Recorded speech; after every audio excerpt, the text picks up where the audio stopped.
The massive chamber of the Galactic Council hummed with an electric tension that could be cut with a knife. Captain J. Park stood near the central platform, his dark eyes scanning the room filled with alien delegates from across the known universe. Each representative wore their species' traditional diplomatic attire, some in flowing robes, others in complex environmental suits, and a few with holographic projections that shifted like living mist. Humans were still considered newcomers in the grand tapestry of galactic politics. Most advanced civilizations viewed them as a curiosity, a young species barely worth serious consideration. But today would change everything. The chamber itself was a marvel of interstellar engineering, suspended in a zero-gravity environment above the neutral planet Zeta 9. Transparent walls revealed the starry backdrop of space, with distant nebulae casting soft blue and purple hues across the diplomatic hall. Translator devices hung around each delegate's neck, converting complex linguistic patterns into understandable communication. Hai Kim, the communications officer, adjusted her crisp white uniform and checked the quantum communication systems. Her fingers moved with practiced precision across holographic interfaces that seemed to dance beneath her touch. She knew something profound was about to happen, something that would reshape galactic understanding forever. The Zorake representatives from the Andromeda sector whispered among themselves, their tentacle-like appendages moving in rapid, agitated patterns. The silicon-based Krylon delegates stood motionless, their crystalline bodies reflecting the chamber's ambient lighting. Reptilian vortex diplomats clicked their scaled talons against their communication devices, exchanging suspicious glances. Captain Park remained calm. Years of military training and diplomatic experience had prepared him for this moment. He carried with him a data crystal that contained information that would shock every single being in this chamber. The humans' technological breakthrough was about to be revealed, and no one was prepared for what was coming. Around him, the alien delegates represented civilizations thousands of years older than human civilization. The Krylon had explored galactic territories for millennia. The Vortex had built complex trade networks spanning multiple star systems.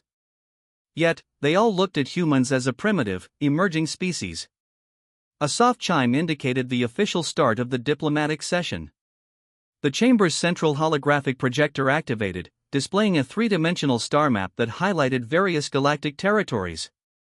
Each delegation's representative was assigned a specific location within the virtual space. Hai Kim leaned closer to Captain Park and whispered, "All systems are ready, sir. The data crystal is secure." The captain nodded, a slight smile playing on the corner of his mouth. The alien delegates had no idea what was about to unfold. Their perception of humanity was about to change dramatically. The lead moderator, a tall crystalline being from the Neutral Confederation, began the standard diplomatic protocols. Its voice rang out in multiple translated languages simultaneously, a testament to the advanced communication technologies of the Galactic Council. Distinguished representatives, the moderator began, we are gathered to discuss ongoing interstellar relations and potential conflict resolution strategies. Little did they know that the humans were about to introduce a game-changing element that would rewrite every existing understanding of technological capability and military potential. Captain Park's hand rested casually near his communication device. One simple command would trigger a sequence of events that would shock every single being in this chamber. The humans had been preparing for this moment for years, carefully developing technologies that defied current scientific understanding. The chamber continued its diplomatic dance, with various representatives discussing minor territorial disputes and trade agreements. None of them realized that a fundamental shift in galactic power dynamics was about to occur, triggered by the young human species they had consistently underestimated. As the session progressed, Captain Park and Hai Kim exchanged a brief, knowing glance. Their moment was approaching, and the galaxy would never be the same again. Would you like me to continue with the next part of the story? As the diplomatic discussions droned on, Captain J. Park slowly raised his hand. The subtle movement caught the attention of the lead moderator, who paused mid-sentence. A strange silence began to spread across the chamber. Distinguished council members, Park announced, his voice calm and steady, we have a technological demonstration that will require your full attention. The alien delegates exchanged confused glances. Some looked annoyed, others mildly curious. The massive holographic display in the center of the chamber began to flicker, showing what appeared to be an ordinary space platform floating in the dark expanse of space. Hai Kim initiated the sequence with a single touch on her quantum communication device. At first, nothing seemed to happen. The platform hung motionless, a simple metallic structure that looked unremarkable against the starry background. Then, something extraordinary began to occur. The platform's outer shell started to move. Metallic segments that looked completely static moments ago began to shift, slide, and reconfigure. What had seemed like a simple piece of space infrastructure was transforming before the eyes of shocked delegates. Alien scientists leaned forward, their scanning devices working overtime. The Vortex representatives clicked their communication devices, attempting to record every millisecond of the transformation. The Krylon's crystalline bodies vibrated with an intensity that suggested pure disbelief. Segments of the platform extended, twisted, and realigned. The metal seemed almost liquid, moving with a precision that defied known engineering principles. What was once a flat, unremarkable structure began to take the shape of something else entirely, a warship of unprecedented design. Energy shields began to materialize, shimmering with a blue-green iridescence that seemed to pulse with an internal life. Weapon systems emerged from hidden compartments, their design so advanced that most alien technologies looked primitive in comparison. "Impossible," muttered a Zorek diplomat, his tentacle-like appendages trembling. The warship continued its transformation. What had started as a simple platform was now a massive vessel that dwarfed everything else in the holographic display. Its surface seemed to breathe, adaptive nanoarmor shifting and changing with each passing second. Captain Park remained calm, watching the reactions of the alien delegates. Some looked terrified. Others appeared mesmerized. A few scientific representatives were already running complex computational analyses, trying to understand the technology they were witnessing. Hai Kim activated the ship's initial diagnostic sequence. Quantum energy signatures began to flood the holographic display, revealing layers of technological complexity that seemed to defy the known laws of physics. The warship's weapon systems hummed with potential. Each port, each energy conduit seemed to pulse with a living energy. It was clear this was no ordinary vessel. This was a technological marvel that would reshape understanding of space warfare and engineering. Alien military strategists began whispering among themselves. The implications were clear: humanity had developed something far beyond what anyone had expected. The technological gap between humans and other civilizations had just become dramatically apparent. The lead moderator's communication device sparked and flickered, unable to process the complex data streams being generated by the human demonstration. Traditional scanning methods seemed almost laughable in the face of this technological revelation. "This is merely a defensive technology," Captain Park explained, his voice cutting through the stunned silence. "We believe in peaceful exploration. But we are also prepared to protect ourselves." The message was clear. Humans were no longer a species to be overlooked or underestimated. As the holographic display continued to show the transformed warship, the Galactic Council chamber remained in complete silence. Decades of established galactic political understanding were crumbling in real time. The demonstration was just beginning, and the shock was only going to intensify. "Would you like me to continue with the next part of the story?" Dr. Sun Lee stepped forward, his presentation hologram activating with a soft blue glow. The scientific equipment around him hummed with anticipation, displaying complex data streams that most alien scientists could barely comprehend. "Adaptive nanoarmor," he began, his voice steady and professional. The holographic display zoomed into the warship's exterior, revealing microscopic technological marvels that seemed to breathe and move like living organisms. The Krylon scientific delegation leaned forward, their crystalline bodies reflecting intense curiosity. Scanning devices worked overtime, attempting to capture every minute detail of the human technology. But the more they scanned, the more confused they became. The nanoarmor could instantaneously reconfigure itself. Where traditional spacecraft had fixed structures, this human technology seemed almost liquid in its ability to adapt. A small impact would trigger immediate structural reorganization, redirecting energy and reinforcing vulnerable points within milliseconds. Dr. Lee continued his demonstration. Quantum displacement capabilities allow our vessel to partially exist in multiple dimensional states simultaneously, he explained.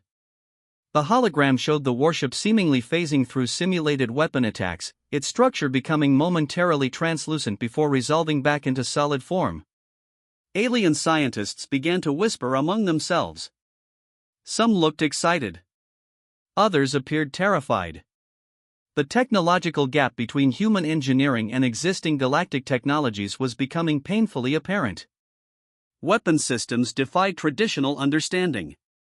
Instead of fixed energy weapons, the human warship demonstrated adaptive targeting mechanisms that could predict and counter potential threats before they even emerged. Quantum computational systems worked at speeds that made current alien technologies look like primitive calculators. The Vortex military strategists exchanged worried glances. Their most advanced warships suddenly looked like children's toys compared to this human technological marvel. Defensive systems that had taken their civilization centuries to develop were being casually demonstrated as basic capabilities. Energy consumption is nearly zero, Dr. Lee noted, showing how the ship could generate and recycle its own power through complex quantum energy processes. Traditional fuel systems were completely obsolete. Communication technologies were equally revolutionary. The ship could communicate across multiple dimensional frequencies, creating communication networks that were virtually unbreakable and instantaneous. What took other civilizations' complex relay systems could be achieved by this human vessel with minimal effort. Captain J. Park watched silently as his scientific team continued the presentation. The alien delegates' reactions ranged from shock to pure disbelief. Some communication devices had simply stopped working, unable to process the complex data streams. The holographic display continued to reveal layer after layer of technological complexity. Adaptive camouflage systems could make the entire vessel virtually invisible. Quantum entanglement communication allowed for instantaneous communication across impossible distances. This is just our first demonstration, Dr. Lee concluded, a subtle hint of pride in his voice. The Galactic Council chamber remained in stunned silence. The humans had just demonstrated technological capabilities that rewrote every existing understanding of space exploration and military potential. Alien representatives started emergency communication channels.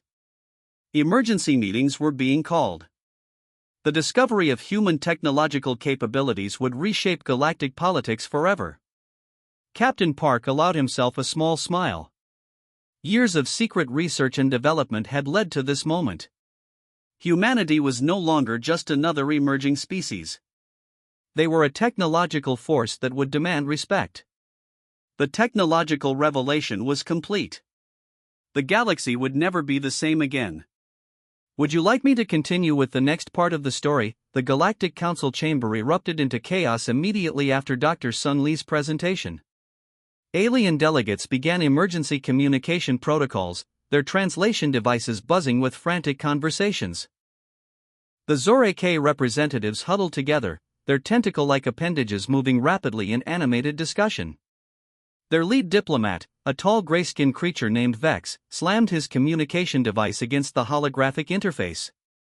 "This is impossible," he muttered, his universal translator converting his complex language into sharp English words. Krylon military strategists began running complex computational simulations. Their crystalline bodies vibrated with intense computational energy, attempting to analyze every aspect of the human technological demonstration.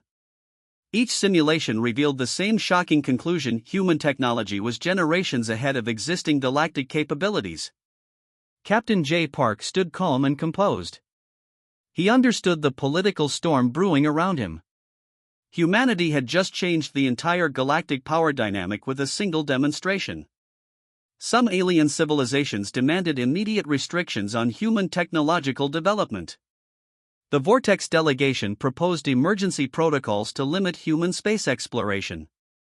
Their reptilian representatives argued that such advanced technology could destabilize existing galactic power structures. Other more pragmatic civilizations saw potential alliance opportunities. The silicon-based researchers from the Andromeda sector were particularly interested. They recognized the unprecedented technological leap and wanted to understand the human scientific approach. Hai Kim monitored the communication channels, her fingers moving swiftly across quantum interfaces. She could see the political landscape shifting in real time. Diplomatic relationships that had existed for centuries were now being rapidly re-evaluated. Emergency meetings began across different sectors. Communication networks buzzed with encrypted transmissions discussing the human technological revelation. Some civilizations prepared defensive strategies, while others sought potential collaboration opportunities. The neutral moderator attempted to restore order, but the chamber remained in controlled chaos. Holographic displays showed complex political negotiations happening simultaneously across multiple communication channels. Captain Park understood the game perfectly. The demonstration was not just about showing technological capability, but about establishing a new political reality. Humanity was announcing its arrival as a serious galactic power. Political fractures emerged quickly. Some older civilizations felt threatened, while younger species saw hope in human technological innovation. The carefully balanced galactic political ecosystem was being fundamentally transformed. The Zorek delegation proposed immediate quarantine protocols for human technological research. The Krelon suggested a collaborative research approach. The Vortex demanded complete technological disclosure. Diplomatic tensions rose with each passing moment. What had started as a simple technological demonstration was rapidly becoming a potential diplomatic crisis. Captain Park remained the calmest person in the chamber. He knew exactly what was happening. Each political reaction was precisely what humanity had anticipated. The technological demonstration was as much a political strategy as a scientific showcase. Hai Kim leaned closer to Captain Park. "Political responses are matching our predictive models," she whispered, her eyes scanning multiple communication channels. The galactic power dynamics were being rewritten. Humanity had transformed from a minor, emerging species to a significant technological force in a matter of minutes. Emergency diplomatic protocols were activated across multiple star systems. Communication networks worked overtime, analyzing and responding to the human technological revelation. Some civilizations prepared defensive strategies. Others sought potential collaboration. The entire galactic political landscape was shifting, with humans at the center of this transformative moment. Captain Park allowed himself a small, controlled smile. The first phase of their plan was complete. The galaxy would never be the same again. Political tremors continued to spread, promising to reshape interstellar relationships for generations to come. Would you like me to continue with the final part of the story? The emergency diplomatic session continued for 3 standard galactic days. Commander Hai Kim had barely slept, monitoring communication channels that stretched across multiple star systems. The human technological demonstration had fundamentally changed everything. Diplomatic representatives from hundreds of alien civilizations worked through complex negotiations. Some demanded restrictions on human technological development. Others sought potential alliance opportunities. The political landscape was transforming by the hour. Captain J. Park remained the calm center of this massive storm. He understood that the technological reveal was more than just a demonstration, it was a strategic move to reposition humanity in the galactic political ecosystem. The Galactic Council's neutral moderator struggled to maintain order. Traditional diplomatic protocols seemed obsolete in the face of humanity's unprecedented technological capabilities. Each alien civilization was re-evaluating its understanding of human potential. Quantum communication networks buzzed with encrypted transmissions. Political strategists from different star systems analyzed every moment of the human presentation. The technological gap was clear: humanity had leapfrogged generations of scientific development. "We seek peaceful collaboration," Captain Park stated during a critical negotiation session. His words carried a subtle warning. The demonstration had shown humanity's technological superiority, but also its commitment to diplomatic engagement. The Zorek delegation proposed strict technology transfer regulations. The Krelon scientific representatives suggested joint research initiatives. The Vortex military strategists demanded comprehensive technological assessments. Hai Kim monitored the negotiations, her fingers dancing across quantum communication interfaces. She could see the delicate political balance shifting with each passing moment. Humanity was no longer an overlooked species, they were a serious galactic power. Emergency meetings occurred simultaneously across multiple star systems. Communication networks worked overtime, analyzing and responding to the human technological revelation. Some civilizations prepared defensive strategies, while others sought collaborative opportunities. The technological demonstration had exposed more than just human scientific capabilities. It revealed a strategic approach to galactic diplomacy that was generations ahead of existing political models. Captain Park understood the deeper game. This was not just about showing technological superiority, but about establishing a new paradigm of interstellar relationships. Humanity was announcing its arrival as a serious, capable civilization. Political fractures emerged quickly. Older civilizations felt threatened by the sudden technological leap. Younger species saw hope in human innovation. The carefully balanced galactic political ecosystem was being fundamentally transformed. Commander Hai Kim's predictive models were proving accurate. Each political reaction was precisely what humanity had anticipated. The technological showcase was as much a political strategy as a scientific demonstration. The neutral moderator struggled to maintain traditional diplomatic protocols. The human presentation had rendered most existing negotiation frameworks obsolete. A new approach to galactic diplomacy was emerging. "We extend our hand in friendship," Captain Park said during a critical moment of negotiation. The statement carried both an invitation and a subtle warning. Humanity would collaborate, but not at the cost of its sovereignty. Communication networks continued to buzz. Political strategists worked to understand the full implications of human technological capabilities. The galactic power dynamics were being rewritten in real time. Some civilizations prepared defensive strategies. Others sought potential collaboration opportunities. The entire interstellar political landscape was shifting, with humans at the center of this transformative moment. As the diplomatic session entered its final hours, one thing became clear: humanity had fundamentally changed the galactic order. No longer would they be viewed as a minor, emerging species. They were now a serious technological and political force. The new galactic order was being born, with humanity playing a central role in its creation. Would you like me to elaborate on any specific aspect of the story?